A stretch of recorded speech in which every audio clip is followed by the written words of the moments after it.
Psychic assimilation in psycho-spiritual practice. Mental functions are samkalpa, action in seed form, oriented, and vikalpa, action expressed oriented. The sense organs, indriyas, are activated by the samkalpatmaka portion of the mind, and then actions are performed in the practical world. If someone considers that as actions are performed by the samkalpatmaka portion of mind, they are true, and that as actions are not performed by the vikalpatmaka or negative portion of mind, they are untrue, such a statement of theirs is not philosophically justifiable. How far does this sort of positive or negative mental movement of mind influence the life of spiritual aspirants? How far is it related to samadhi? If sadhakas actively render social service and accept it as the supreme goal of life, will they become established in samadhi? In fact, samadhi is neither a positive nor a negative state of mind. Samadhi is a state of equilibrium.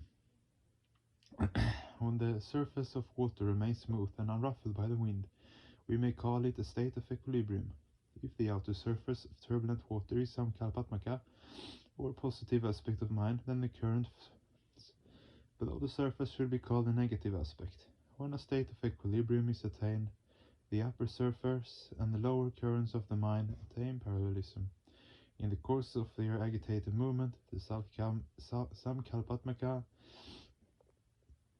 and vikalpatmaka portions of the mind meet at certain common points. Thus, in every thought wave, in every entity, at all times and in all countries, there is some kind of temporary equilibrium. While one is engaged in extroversial actions, pravritti mulakya karma, it appears that both nivritti, introversial actions, and a state of equilibrium are possible to attain. Similarly, to a person who is engaged in nivritti mulakya karma, both pravritti and a state of equilibrium seem to be impossible to attain. Generally, people accept those objects or actions as natural, with which they easily adjust themselves, and those objects or actions as unnatural, with which they are unfamiliar. Aquatic creatures think that the only place to live in is water, and cannot comprehend how any object could live on land. Conversely, those creatures who live on land think that land is the only natural habitat. They gasp for breath after remaining only a little while in water.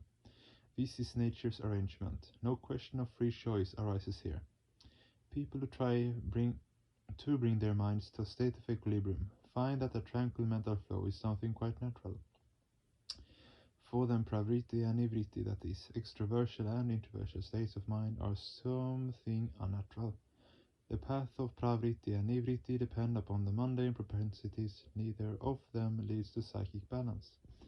Thus, neither can ensure absolute bliss. For success in the extroversial pravritti sphere of life, one must develop an attachment for an external object or extroversial ID, and then make efforts to attain it. For success in the introversial sphere, nivritti, one must develop dvesha, or the feeling of repulsion for an external object or extroversial ID, and then make the requisite effort to succeed in that endeavor. The greater one's attachment for an object, the greater the possibility of attaining success in the pursuit of pravritti. But if there is only attraction for an object with no endeavor made to attain it, one cannot be successful. If someone wants to become rich, but does not try to acquire wealth, he or she will never become rich. Similarly, the greater one's psychic repulsion for an object, the more easily one will be able to withdraw from that object. But if one does not try to increase one's repulsion, one will not be successful in nivritti sadhana. Those who are the advocates of the nivritti code strive to convince people that wealth, opulence, and near and dear relations create snares of bondages, and are thus impediments to spiritual progress. And their exhortations do not end there here. They incite people to abandon their homes and embrace the life of renunciation. In other words, they advise people to practice the cult of repulsion. A spiritual aspirant who wants to attain samadhi needs to develop vairagya, spirit of renunciation, and abhyasa, continued practice. Remember, samadhi is neither pravritti mulakya nor nivritti mulakya. Vairagya is the absence of attachment, not repulsion. In order to deal with objects properly, one should never become subservient to them, but should ascribe Brahmahood to them by cultivating the repeated practice of cosmic ideation, or Brahma Bhavana. What is abhyasa? Tatra shitau yatno abhyasaha. Abhyasa is the creation of a particular continuous psychic vibration. It is the most essential factor in the spiritual sphere. The continuous endeavor to maintain the state of equilibrium of Chitta leads to the attainment of Samadhi. When one is attracted by an object, one runs after it, and when one feels repulsion for an object, one runs away from it. A person who is fond of wine often thinks of wine, whereas a person who detests wine prevents his or her mind from thinking about wine. Unless attraction and repulsion are both transcended, the mind can never attain a state of equilibrium or Samadhi. Mental equilibrium only becomes possible when one makes a constant endeavor to attain psychic balance. Samadhi becomes a natural phenomenon as a result of continuous spiritual practice. Procrastination is something undesirable on the spiritual path. If even spiritual practice is discontinued, endless desirable and undesirable waves of thought occupy the mind. Spiritual practice should be continued uninterruptedly and with proper sincerity and veneration.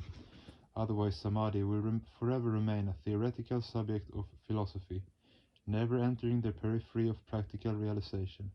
One must not adopt the psychology, I'm practicing spirituality because my Acharya spiritual teacher told me to. Rather, one should think, I want to attain spiritual realization. My Acharya is merely guiding me along the path. Only when one takes full responsibility for one's own spiritual life can one attain the peak of spiritual progress and become fully established on the solid ground of spirituality. When one accepts something as absolute after due logical deliberation, one develops shraddha, veneration in the mind. One who has no respect for the goal can never attain success. Shrat satyam tasmin diyate iti shraddha. Shraddha is the pursuit of supreme truth. The expansion of Chitta is also called shraddha. One should have immense respect for that object which causes the Chitta to expand. Samadhi is the state of maximum expansion of Chitta, and thus shraddha is the first stage in the attainment of Samadhi. Pravritti and nivritti are both psychic tendencies. The more one practices either of these, the more one's mind becomes adjusted with them. Samadhi is beyond the scope of pravritti and nivritti. Even shraddha is not necessary in the pursuit of pravritti and nivritti, but it is indispensable for attaining Samadhi.